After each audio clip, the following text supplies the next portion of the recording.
I don't think there's a need to replace banking. I wish it could have an alternative. I wish on-chain banking will have an alternative. I hope banks can realize, like, for some features, on-chain transactions could be better, but it's not going to replace banking. I really expect to have a couple of really good self-custody banking apps that allows you to do a bit more of what your local bank does.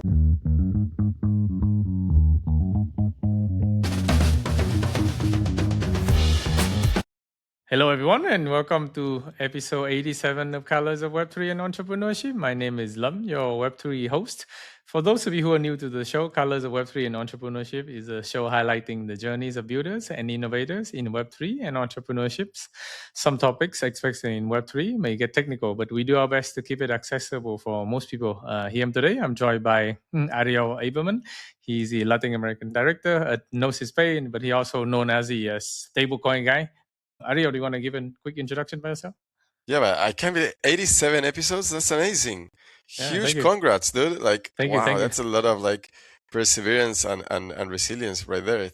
Yeah, awesome. Yeah. I'm Ari. I live in Argentina. I'm from Argentina. Lately, like in the last couple of months, I've been really like going deep in the payments and side of things. The reality is, like, for many years, I've always used crypto because I didn't have a bank account. So it was my first bank was Bitcoin. Nice. And then I always saw the potential of using stablecoins as my banking layer, you know, but always suffered because nobody else is using this around me. So I always had to find the different hubs and stuff to make it work. And it's amazing how when a trend hits the market and builders are like, okay, I'm going to solve that problem. Now I have so many options to live my life for that. Still not the perfect experience. So we're a little bit pushy, but the amount of tools, banks, banking apps, neobanks, protocols, and anything it's available now. If you have said this to me 4 years ago, I wouldn't believe it. I was like, no way. It's amazing. Awesome. Yeah. So it sounds like, I mean, things obviously have changed a lot. Well, you said that you don't like using a bank. Is that right? Yeah, I don't like banks. You don't like banks? Okay. I don't think many people like banks in general. I don't think banks is usually the one with the good reputation. Yeah. And you said that I'm curious, like, how did you learn or discover like Web3 or crypto in the first place?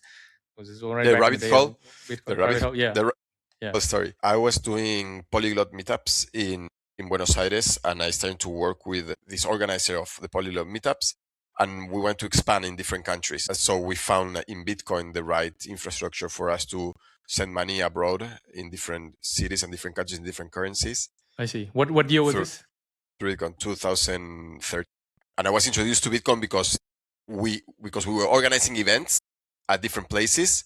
Bitcoin Argentina said, like, hey guys, can you help me organize an event? And the event was cryptographic conversation, right? Like how the hashes work and how the cryptographic part. That was the Bitcoin conversation. Nothing to do with price or like finances. Technology, right? Yeah, just technology.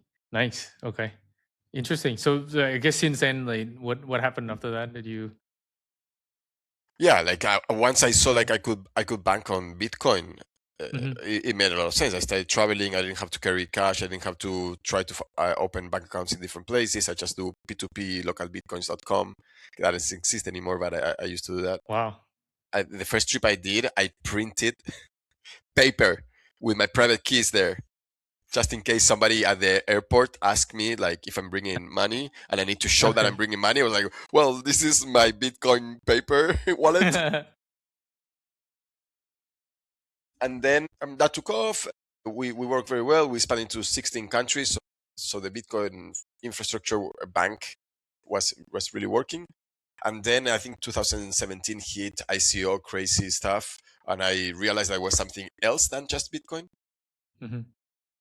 Yeah, I played a lot with ICOs and lost a bunch of money there because this happens. And because I'm not a trader, like I'm just a guy who experiments. And And fast forward there, the price appreciation made me more interested in the space and see what else was going to be built. And the ICOs were really promising, like we were building the new infrastructure layer of everything in the world, like finances, banking, identity, cartoons, PFP, social media, everything was going to be everything on the blockchain.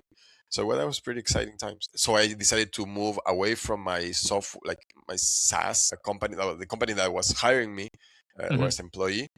It was a SaaS built on WhatsApp, on the WhatsApp API, and I moved into Web3 in a company that it's a smart contract wallet, one of the first smart contract wallet called Sequence. This was by the team of Horizon Blockchain Games, which has like a very neat, like trading card game online on Polygon, and I worked with them for almost a year, and then I moved to more an infra layer of RPC, decentralized RPC, called Pocket Network, and now it's called Grove. And what they do is like they decentralize RPC provision. While when you want to do anything in Web3, you need to call the RPCs to interact with the servers, right, with the nodes. You can do it through centralized players, which is like most of the RPC demand is centralized. And then you're like, well, we're building the centralized world with centralized RPCs, right? And what it was genius about the Pocket Play was that they had a decentralized node runner operators with different sort of like architecture in the nodes that will receive the call of RPC, and they will like bid against who will get this faster to the user, and they will be rewarded for that bid. And after working with them, like FTX happened and everything crashed, so they let go a lot of people. Me, I was like left out at some point, and found a very like hardworking guys at an accounting software for crypto. And it was funny because they said like the first thing that they say is like, we know that this is not pretty, like accounting is boring, but I thought about it as like, well, if crypto is gonna be a business at some moment, businesses need accounting. They need accounting software, and it's crazy and complicated, and the data layer of blockchain sucks, right? Like it is. For a developer, they can kind of understand it, or maybe they can, translate it. But for the accountant, like it's only ins and outs. It's impossible. It's I know. impossible. Right? Yeah. Oh my god.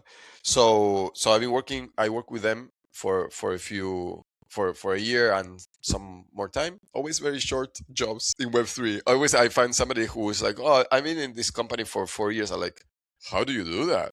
But I mean, one year in crypto is very long, as you know. Yeah, totally. Compared to other. And I got more into payments. Thanks to that accounting, industry accounting vertical, and payments was clearly the reason why, or banking, the reason why I joined crypto, 12 years ago.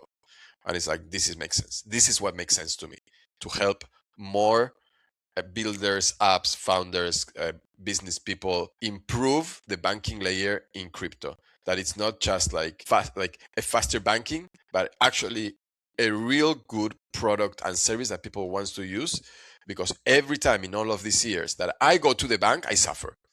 Yeah. And it's very different from different countries, right? Like the experience in Buenos Aires, in Argentina, sucks. It's terrible. Going to the bank, and we can talk about this for a long time, but going to the bank means this, and picture this. You go into the bank, and the ATM machine probably doesn't have enough money. Like you want to withdraw... Don't have enough cash. Yeah, it doesn't have enough cash. Or you want to withdraw like $600. And at some point, it's like, no, the daily limit is 200. Yeah, it's true. I remember when I was in Buenos Aires, 3 months ago for the conference, and I think there was a limit. I tried to see how much I can withdraw, and then also I was surprised. Like, I think it basically charged me like 10% for withdrawing. I forgot. I think it was trying to withdraw like $100 or something. That was like the max, or 120 was the max, and then 10%, which you can imagine like $10. It was some national bank or something. I forgot. Maybe it was a flat fee though. Maybe it was $10 flat fee. Maybe if you, but it doesn't let you.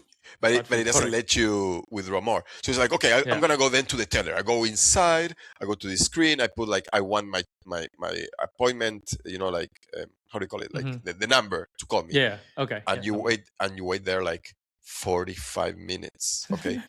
And you take the phone. Like 45 minutes. Like, okay, I'll take my phone and start working. Security guard will come and say like, you can't use your phone. Please remove your cap. please remove your cap. It's like, Mm. I don't want to stay here. This is a waste of my time. Mm. And the last thing to mention, just like because I'm ranting now, I'm complaining. You get to the teller after all this waiting time, and say, like, hey, I want to withdraw $3,000 in Argentine pesos. And they're like, oh, that's a lot. Yeah. Could you come tomorrow and I'll prepare it for you? It's like, what? And do everything again? And they're like, well, you could come at this time. There's not so many people. So okay, I'll come. Just like I say, like, okay, put it in the system. I'll come tomorrow. You know what it does? Takes a post-it note and writes Ariel 3000 and stick it to the wall. It's like, what? That's basically the version of the database, like the appointment system. It makes no sense to me. It's like, what you needed to write it down and to put it, like, it's not like you request it and so they need to withdraw money from a place and have it available. No. It was just like, remember, this guy is coming tomorrow. Yeah. And then they bring you to a different room in there. And when you get out of the room, it's obvious this guy has a lot of money. Yeah. No, it makes no sense at all, banking. No sense. Rant over. Crazy. Thoughts. Yeah, all good. No, it did happen. Like I said, I was in Argentina a couple months ago, and I see like there's a lot of people. I mean, not only you, but many local people are also quite frustrated system, right? A lot of inflation and very hard to like get cash. There's like different rates of cash, right? Obviously, like depend on where you get it, right? Whether you exchange it at the airport or like withdraw at the ATM, and if you use a card. That's normal. But we have like a rate of dollar cash, a rate of dollar in the bank, a rate of dollar USDT. It has another rate. Then we have a rate if you want to subscribe to Netflix and foreign companies, because it's a tax added only for those. And then when the football World Cup was in Qatar, we have a Qatar dollar, because only for those people going to Qatar there was an added tax. So the rate would change. Like, okay, so if I spend in Qatar, that means like they will charge me this other 12%. That's crazy. Some of these silly things doesn't exist anymore, thank God. But still, we have at least like 5 different rates. Wow, that's quite crazy for me. Like, I think even trying to manage like 2 rates is really quite tough, right? Because I mean, usually whatever country I travel to, I kind of rely on like Google rates or Wise rate, right? I think those are like some of the most reliable. But in your country, I know in your country is like it's hard. I don't know like how they get the right rate. Probably from like some people that know that the right rate, right? Or you don't even know what the right rate is. Maybe Argentina is an edge case, but this happens all the places that are more regular. Like, even if you go to Brazil or to Peru, that are more stable, even the Google rate is not the correct one. You're like, hey, how come there's a 3% difference? Like, oh, probably it's spread. Like, well, why you can have a 3% spread? If with crypto, like the things like with stablecoins, like they move fast. You don't have to park the money anywhere. Like, let's just give me the most efficient rate possible. And this is happening, right? Yeah, it's crazy. Yeah, I don't know. Yeah, I feel like but still Google is like somewhat the mid market or Wise rate, right? I don't know how they determine that. Probably like some banks or something. Actually, if you know, please let me know. Actually, I'm so curious. Like I know it's like a huge equation of like for foreign exchange rate, right, between one currency to another, right? And then that's the whole market out there is like trading on that day to day. There's always a spread between buying and selling, and then what Wise does, because they have to make money, right? Has money accounts everywhere, or it has like a partner with money everywhere. So they just work with those, and they add like very small basis points. Why is it so cheap and so good against other banks? Is because everything, like their team is smaller, like they can move faster, than the amount of basis points they add. It's small, like maybe they add 5 basis points, so they can be very competitive. Yeah, I think so. I think usually it's like the withdrawal fee is like really like low, and I think they give free withdrawal, which is really helpful when I travel to a new country. You get like $200, I believe, like up to a month, which is, I guess, more than enough if you only stay for like a week, right? In most countries, you don't need that much cash these days anyway. In most countries, and now we have QR payments, like in countries in Southeast Asia, in Latin America, you have this QR trend of like everybody pays with QR because it's better for the merchant, right? Not for the user. The user will always prefer to pay in credit card because you pay the same amount 30 days in, right? Yeah. And then if you're financial savvy enough, you can earn some interest during those days. or sometimes people just don't have the money, right? So you put the credit, which is like a kind of dangerous thing. But people in these countries that have a very financial knowledge, they prefer to pay with the money they have in the account via QR, be debited instantly, and know how to okay, how much money do I have left in the month? And merchants, it's better because usually they doesn't go through the Visa and MasterCard and card rate, so it's less of a fee and faster. Usually, instead of taking 3 days, it's T+1, so it's 1 day, and then after settlement, and then the fee could be like 80 basis points or something like that, against like 2 or 3 from other providers. Yeah, correct. Yeah, usually Visa is like 3% is pretty standard. But you know what? It's better? Cash. What is better? Yeah, for sure. Yeah, cash. No, usually like every merchant. I've actually been to what country was this? I've been to some country where I remember was it Argentina? I think it was also Argentina too. Actually, I remember this because some places they offer if you pay in cash they give you 10% discount or something, right? Like at a restaurant or something. Yeah, if you pay in cash, because if you pay in card they have to pay extra fees and they don't want. But imagine like if they save in card $10. Sorry, in the card they will save like maybe 3% maximum. Yeah. So how can they offer 10% discount? That's crazy. Like they're going under they're going into red numbers. But the things like they put 10%. First, it's like market rate. Like if you're gonna do a discount, you do 10%. But there's a part that is like they won't declare that income in cash, so they have a cash and it will never appear in the balance sheet. And the other thing is like some other providers of them, they only accept cash. So in order for them to get your money from Visa and 3 days later have it to go to the bank and withdraw the money in cash to pay the provider, they put that like in account. There's no somebody crunching numbers, but it's like, well, if I save myself to go to the bank this amount of time and I have the cash, I can have more operational efficiencies with cash. Yeah. And you get 10%. You get between 5 and 10%, depending on the value. Now before it was for everything, and now you have to spend a certain amount of money in order to get the discount, which is still fine. You will never beat that discount. 10%. Nobody gives you 10%. Not even like this crypto card cashbacks. I know, right? Yeah. No, 10% is huge. Yeah, exactly. That's what I only find like Argentina. Yeah, interesting. Cool. Can you share with us like one fun hobby before we deep dive into all the stablecoin and all the cards fun stuff that you do? Yeah. To share what? Oh, just share with us one fun hobby. Like what do you do in your free time these days? I'm a father. There's no free time. Oh, okay. I think that's like a full-time job, basically. It's a full-time job on top of another full-time job. Yeah. I have 4 kids, age 8, 5, 3, and 1. Wow. So whenever I'm not in front of the computer, I'm trying to clean after them. Nice. Well, not clean. I will be. I know what you mean. Take care of them. Right? Yeah, a little condescending. Like, my wife is doing the hard job. Like I just come outside of the laundry room where I work. You see the clothing here. Just trying to play with them, trying to that they don't fight, take them somewhere, like just be around them. Yeah, just be around them. Yeah, I think when they're young, they like to have someone around, playing around, and when they go into school, then I guess it's like you can probably, or when they get sent to the kindergarten. Yeah, it's everything. They still don't have a reference group of friends they're like, okay, I'm leaving the house. That's like teenagers. I don't want this to happen.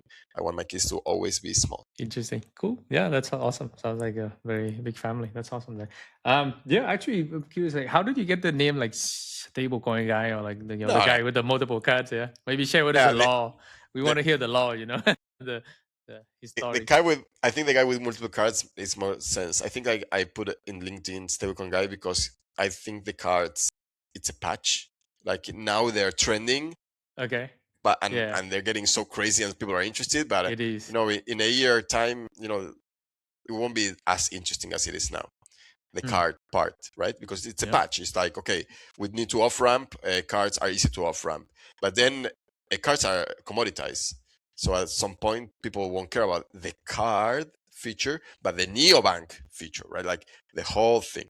And what is bigger than a neobank, because neobank will be for these retail users, it's stablecoin. I was like, okay, I'll just put Stablecoin Guy because sometimes most of the time I speak about the neobanks. These apps that are trying to be an alternative to banks. But at some point, I believe I need to be more open to hear about the development of all this banking through the word stablecoin, because I'm trying to capture the attention of people in the industry.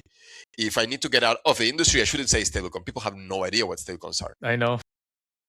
Even in a fintech conference in Buenos Aires last year, I don't know, 500, 600 people, I started interviewing them to know what are the stablecoins. Half have no idea what a stablecoin is, okay? And the other half, they're like, they know it's like a crypto to get out of volatile tokens. So it's like you're trading crypto, which is volatile. So if you want to get out of that, you go to stablecoins. So they have no idea about payments. They have no idea about cross-border remittances. They have no idea about Yeah. all of that.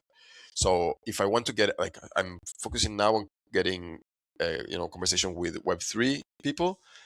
That's why I say stablecoin. But if not, I would just have to put like banking stuff. And they is because I started, as I told you, being really like into this topic maybe less than a year ago. Mm-hmm. And it was difficult to position yourself in a very noisy place. So you need to do things differently. And because I saw like these cards were coming more and more and more, I was like, for me to understand what's happening, I need to try them all, right? So because I like Pokemon, I said like I need to catch them all, right? And so I started to apply to all the cards and do all the KYC stuff and everything. And eventually I found like my phone to have like 30 cards. Every time it's a free physical card, I order the free physical card. And then when other pay cards come, I'm like, oh, I don't want to pay $70 for a physical card. But MetaMask card came out, and MetaMask is a huge like icon. I was like, I need to have that one. So when I started to go to conferences and they know me because I have a lot of cards in my phone, they ask me if I have physical, and I get my hand out of my pocket. I don't have it here, and I have 15 physical cards, and people are like, "Wow, it's quite a lot." Yeah, doing things differently yeah, helps me getting her. You know? yeah, for sure. No, I think it's like, yeah, nowadays, I mean, obviously it's like a lot of noise, especially in our industry, right? Yeah, so any way to like help you stand out, I'm sure like many people, including myself, I've seen some of your posts where I think you just go around your daily lives, right? Like maybe purchasing something, whether it's ice cream or food or whatever, and then you use one of the card and then you show us to us like exactly, like for example, the rate, the exchange rate, and then versus like the regular mid market rate, and then the difference and cashback, and then you calculate. Basically, it's like the, what is it called? Like the cost of using the card, right? Versus like if you use cash, or versus if you use like, I don't know, Web2 cards, like Yeah, card, people will ask what's the best, and the thing is like it's Mhm. very difficult to know because Yeah, different setups on what's convenient to you. Sometimes like for me, convenience is like it's all on chain. So yeah, if I have a, like on chain, the most on chain neobank would be good for me. But then you have other like they're more catering for the normal people, like that don't have crypto, that they just have a bank account somewhere and they want to send dollars. yeah. It gets transformed into stablecoin and it powers the app, and then you spend Mhm. from there. But then when you want to withdraw crypto, they charge a fee. There you have like a minimum $5 and a Yeah. 1% withdrawal. It's like, I'm not gonna pay 1% to withdraw from Polygon. Are you crazy? Like, it needs to cost me like 0.2 cents for me. Mhm. And then the Apple say, like, well, we can't profit from that. It's like, no, you can't profit from withdrawing money. Let me withdraw the money without paying. Mhm. That's me. But in general, you talk to other people and they're not like this. They're like, oh, 1% withdrawal. That sounds cool. Oh, it's 1% foreign exchange fee. That's okay. Some people even pay 2%. I have no idea. They're like, no, I love the car. Yeah, I love it. Why do you love it? It's It's like, crazy. well, it's fast. They care about fast, so it's good. And Yeah. they're like, and it's good. Look at the app. It looks nice. And I trust it, which is very Yeah. important. Very, very Yeah. important. For me, it's not important because I experiment. I don't need to Mm. trust something in order to use it. But trust is a huge thing. It's huge in these things, especially because it's new. So there are For sure.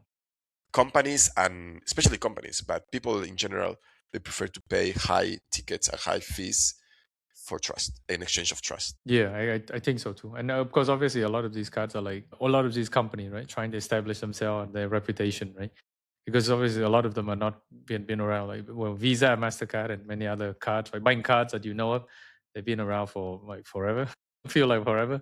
But some of these like neobanks and new cards, it's just been popping up, right, the last few years, and trying to gain Yeah, market yeah. share. So And some of them Okay. go under very fast. Yes, Like after that 6 too. months, you see like they're discontinuing their card program. And some Mhm. others will in the next winter, in the next bear market. Like, Yeah, because first of all, cards is not a good revenue for these companies. Usually it's expensive program that they need to offset with revenue from other parts of the neobank. So if your neobank doesn't have a strong revenue model, cards will just like withdraw, subtract all value from your neobank. I You need to see. have a neobank that actually solves the pain of your customers. Yeah, And then you say like, hey, and I have a card. So you can spend from here and you don't have to take the money out of my neobank to another neobank that offers a card. That's the only reason. I see. Yeah. So what do you say is like the reason why some card like thrive versus some other cards? Is it because of the fees? Is it because of like ease of use, or what is the main reason? I mean, after doing research on using so many cards, right, yourself. So if you see the cards that have been using the most, I would say like it's the EtherFi, and EtherFi, it's yeah, EtherFi is great. like, yeah, and then you have also Red.Pay, and then you Hmm. have also Coinbase. Okay, and I Okay, yeah, they're not, I mentioned three, and only one it's like non-custodial, like EtherFi. Okay, the other two are custodial. And the reason why they're so big is because they're first movers. Okay. So I think if you're a first mover with something substantially different, you'll earn the market. Then if you're just a fork of whatever, you'll have yeah, some people trying to farm whatever cashback you have, whatever reward you have, and then they will leave again to the trusted brand. And this, I see this happening. So what's important for little brands to begin, because if not, it's just, it doesn't make sense to even start if you can't beat Coca-Cola, right? Like, what would you have like a soda pop, like if you can't be as big as Coca-Cola? It's like, well, what do we see in those industries? It's like they have a niche. They're like, you know what? Coca-Cola is huge everywhere in the world, but in this little town, I'm gonna have one that is a bit cheaper, and I have a good distribution in all the supermarkets because I know the owner of each supermarkets. So they give me a good place to be, and I have like lamb cola, yeah, and then you win there. You win these little towns. So I believe personally that these neobanks need to go to niches. Everybody now seems like they're fighting, they're battling for being the ultimate neobank. It's not gonna happen. yeah, They're already lost there, right? yeah, So they really need to go to niches. Where is your neobank catering for? Because still the market is huge if you think about it. They always are, they're going to the freelancers, the nomads, like the people who are already in crypto, or they're like willing to do this learning curve of like not talking about dollars, let's talk about USDT or USDC, and then you need to if it's Solana, if it's Polygon, it's just cumbersome. But if I go to the barbershop next to my house, it's all fiat.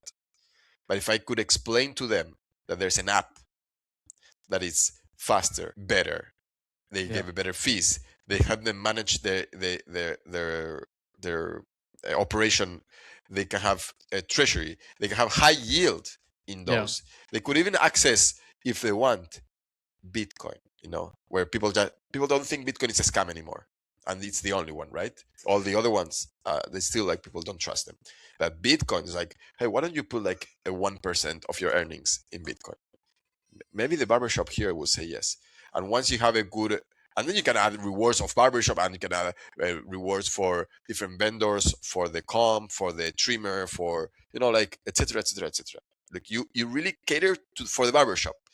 Once the barbershop is happy and says like, this is amazing, you think what's gonna be the barbershop in front of them gonna do? The same thing. take it, yeah, copy it. But in crypto, it's funny. You tell me more. You probably talk to more people, but it's kind of like we like competing with each other. We love it. We want to Yeah, be louder and bigger than the guy next door instead of like going to a new market. yeah, Why? yeah. I think that's a good question. I think a lot of people just need to try out new things. Right? I guess some companies are afraid of trying out new things, right? Because like you said, right, they go to the proven market, the one who's already in crypto, but those are like very small, right? Obviously, it's not that big market, and then the one who's actually outside of crypto, that's even way bigger. But obviously, with the learning curve, how do you abstract away all the Web3 complexity and don't make them learn like a ton of stuff to be able to use the card that you can win the business? and offer clear value proposition? Because most of these businesses, as far as I see, they're looking for funding, right? It's not a business trying to do this. This is some guys, builders from hackathons, or they have an idea, they want to do it, they don't have capital. They're like, okay, let's try to find a grant from one of these foundations, or let's try to pitch VCs for this. So the VC is like, okay, show me the forecast, the budget, the market fit, and they're like, well, it's already here. Is this will be better? Why? Because will be better. Like, I don't know what they say in those VC meetings. The thing is, like, they receive the money and then they burn it in marketing, and nothing changes. No innovation. Yeah, exactly. I think we've probably seen many of those plays already in Web3, right? Yeah, just raise a big money and spend a lot of marketing. Yeah, it's crazy. I mean, some of the DAOs I know could be quite crazy to know how they spend their finances. But anyway, yeah, that's Web3. But interesting. So you've been researching so many different cards, and I think the three you said, right? The three, I guess, like you said, those are probably the one you use the most, I suppose. EtherFi, Red.Pay, Coinbase. No, it's not. It's not. Well, which one's the one you use the most? I'm a tester. Tester. That's true. But I because I don't travel to USA, so all my expenses are in not US dollars. That means that I don't want to pay for FX. Okay. So I will expensive. Yeah. I will use cards that adds zero FX. Visa charges FX to all their cards in their program. I use the ones that subsidize that FX fee. So we have Ready card in their metal tier. Yeah. So in the paid tier, they charge me the fees beforehand, right? Like, I paid to have the card, and then I don't pay FX fees anymore, right? The pilot card of GnosisPay, the normal GnosisPay that they have, has zero FX fee. Then Sling Money has zero. There's another one in Solana called Fuse Wallet. They have zero. But they also have zero rewards, right? Like, they also have, like, not all of them, but in general, like, I understand, like, they're covering 1%. They cover it for me already, but I want clarity in that, so I know that I'm getting the best rate there. And then I just test them. Like, I don't have one. Wait, and in Buenos Aires, the thing is, like, I live in Buenos Aires, so I can't have one of these cards as my main card, because here the exchange rate between a foreign card as the crypto cards and a local card, it's big. It has like a 4 or 5% difference. So here I pay with local cards, and I go through all the hoops to get fiat in order to pay 5% less. 5% is a huge number. Well, I did not know that. Obviously, for foreigners like me who travel to Argentina, it's okay. We have no way. Whatever. Yeah, it would be different if it's like 50% difference, right? Yeah. In Bolivia, I just been to Bolivia. The difference between paying with a foreign card and with QR payment through crypto is 30%. So it's like, yeah. So I'm like, all my crypto cards was like, this is a no-go. Like, I'm not even going to test them to show that it's bad. I'm just going to test QR code payments. And those are like huge. Like, you pay, like, I would say you pay 99% of your expenses in Bolivia with QR codes anywhere. Okay. You go to Uber, you don't put the card in Uber. You put cash and you pay with QR code. Okay. Every place, cafeteria, restaurant, hotel, everything, QR code. Then anybody selling QR code, stuff. How do you use it with the card? You cannot use no card, card, right? No card. Okay. But like, how do you fund that? Do you fund that from a local bank account? Or? It's stablecoins. You use stablecoins to fund. Stablecoin. Oh, okay. So your question is like, where do I find an app that lets me pay with Bolivian peso QR code? Yes, right? Yes, correct. Yep. Yeah, so there's a few. Okay, I see. And there's so you bring those, right? The one that allow you to pay with that. Yeah, when you travel to Bolivia. And when I travel, anywhere else, I'm asking, it's like, what's the app that allows me to fund in stablecoins and I can pay like a local? Interesting.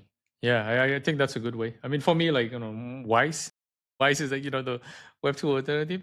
So far it's been pretty good, obviously. But, on the countries you travel? Yeah, I think so. Yeah, maybe certain country. I don't think they cover all countries, actually, obviously. Yeah, but then you like, I've never been to Southeast Asia, but I hear that you go to some places, maybe in Laos or in Vietnam, and you want to pay Vietnam, with your like card, and they tell you no card. correct. No card. Correct. In Vietnam, I can offer. I mean, I'm from Vietnam, so we share a bit there. Actually, in Vietnam, like our banking system is amazing. It's amazing. Actually, I'm actually like super contented, happy. We have over, I think, 60. I'm talking like just a Web2 infrastructure system there. The web, like 60 different banks, and somehow they all comply to like the same standards, and everyone uses QR.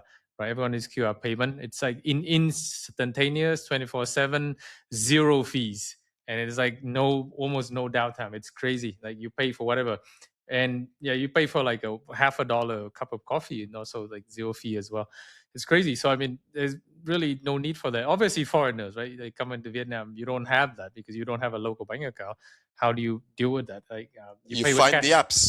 Yeah, No, you find the the apps to do apps. it. Okay.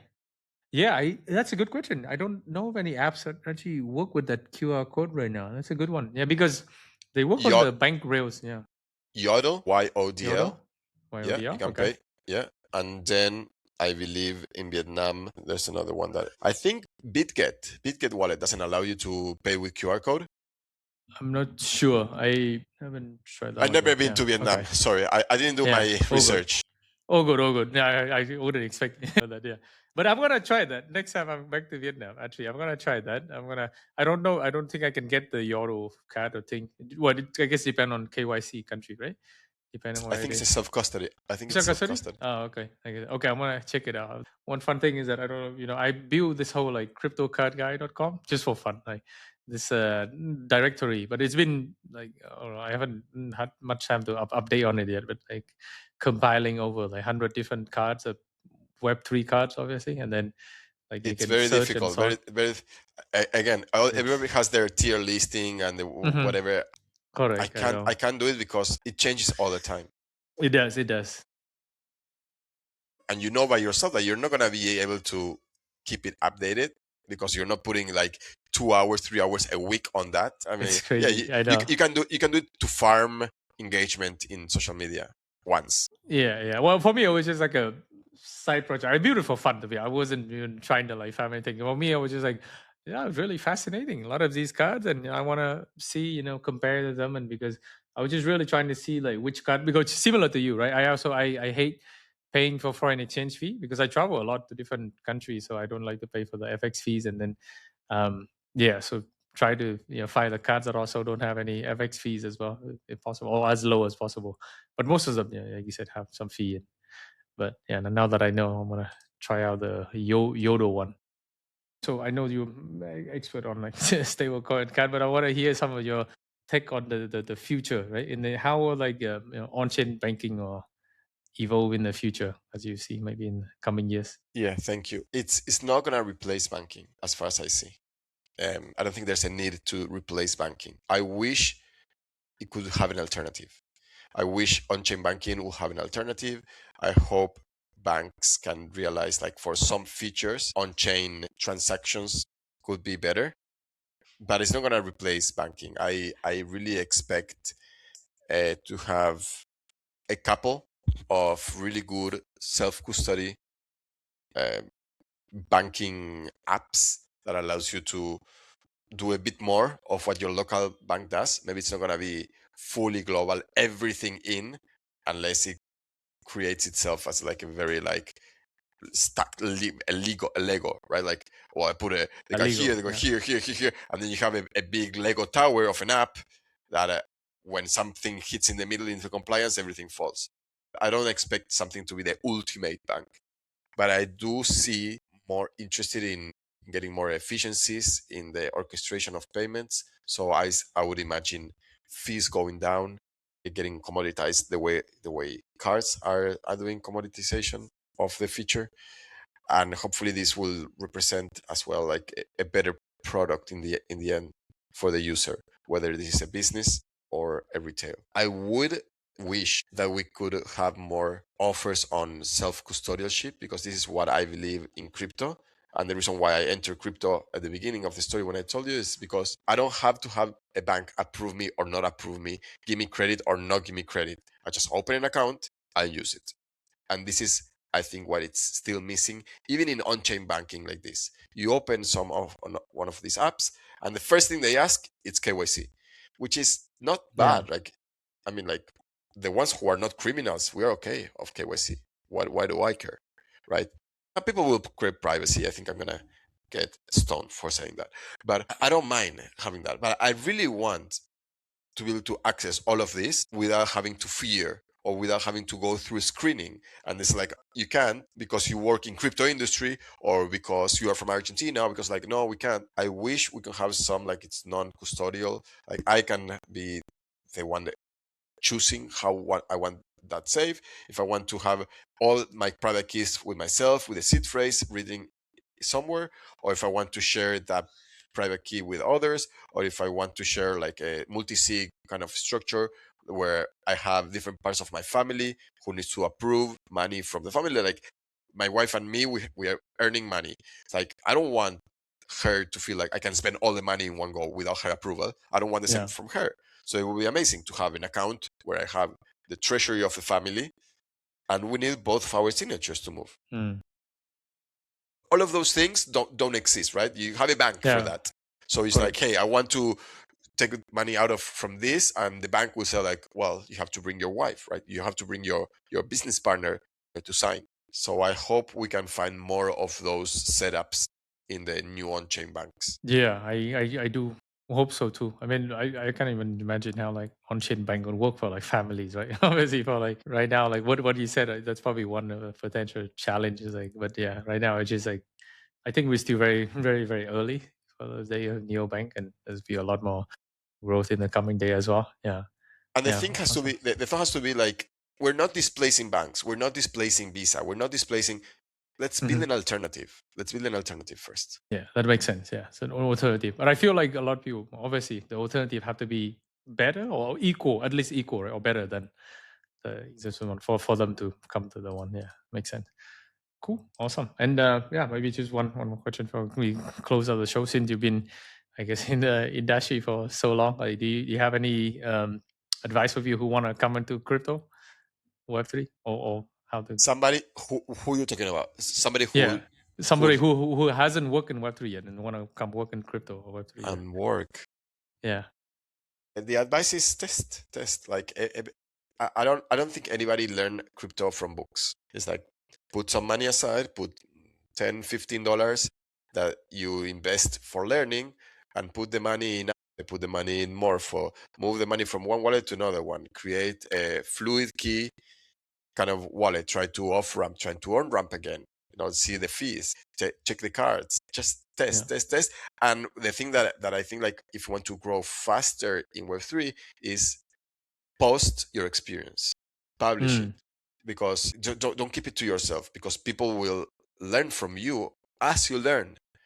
And what we found is, like, if you want to get a job in crypto, you want to get the attention of the founders and the hiring managers, and they pay attention to their brand and to their product. So talk on their product, they'll pay attention. for sure, especially like you said, in this very crowded world, right? I mean, you have to like stand out, and I think, I mean, can also be something very original, like what you did, like Yeah, testing and do so many crazy different cards stuff. there. Yeah, do crazy stuff. Exactly. I can't really wait to maybe someday meet you at a conference, just like take a picture of you with all the cards that you have, right? Physical card, that would be pretty fun to see. Like it's Yeah, crazy how many I need to physical cards post you have. more. I Yeah, think for I can do sure. a photo session with all the cards in, like, a one of these Yeah, wind. like spring it, right? Spring, spread it, yeah, spread it, show it up, just to flash it. Awesome, cool. Final question: where can people follow you? Or where do you want to give a final shout out? Any public handle, username? I Anyone know? post in LinkedIn and Twitter. I post different content there, so I Okay. force the people to follow me in both, because I really like, it's two different content pieces I get in those Yeah. places. But then I think I should go outside. This is a very bubble thing, LinkedIn and Twitter Mm, for crypto people. that's true. But Yeah. if I would like to continue, probably I'll start doing some Instagram or TikTok, if I can find a way. Thank you. Like, can I record things, because I spend so much time editing videos. I hate that. I just Oh, want I know. I to know. Yeah. record and publish, record and publish. So if I can find a way to do it, probably you'll find me there. So now it's LinkedIn, Twitter, my name, this one that is right here. Okay. Okay. Awesome. Cool. Yeah, I'll make sure to put those in the show notes here, and then in the show description, so that people can follow and then learn from your adventure, trying out and and posting your experience, right? About using the Yeah. numerous, like, how many cards you've used by now? Like 30 or 50 or Yeah, more, right? no, no, Okay. no, no, no. Yeah, Probably something around 30. Probably around 30. 30 Okay. cards. And Wow. finance apps, maybe a bit more, like maybe 40 finance apps, like banking. Yeah. That's crazy. Wow, 70. Well, I mean, even if you do like one or two a day, that's like, And that's still at the end of the day, I have yeah. like the dust tokens. Like I also have like Uh-huh. $1, $2 there. Maybe if I can like aggregate all of those funds into one, I will have another 100. I don't know. Right, exactly. Yeah. Oh my god. No, but I think but some of them will cost you fee, right? $1. You have to pay to move them out. You I cannot can't. remove it. You That's why cannot, they are exactly. there. Exactly. Yeah, you cannot. It's impossible. I don't know. Yeah, because they want to keep you there, obviously. That's like they don't want you to lose and fee. But anyway.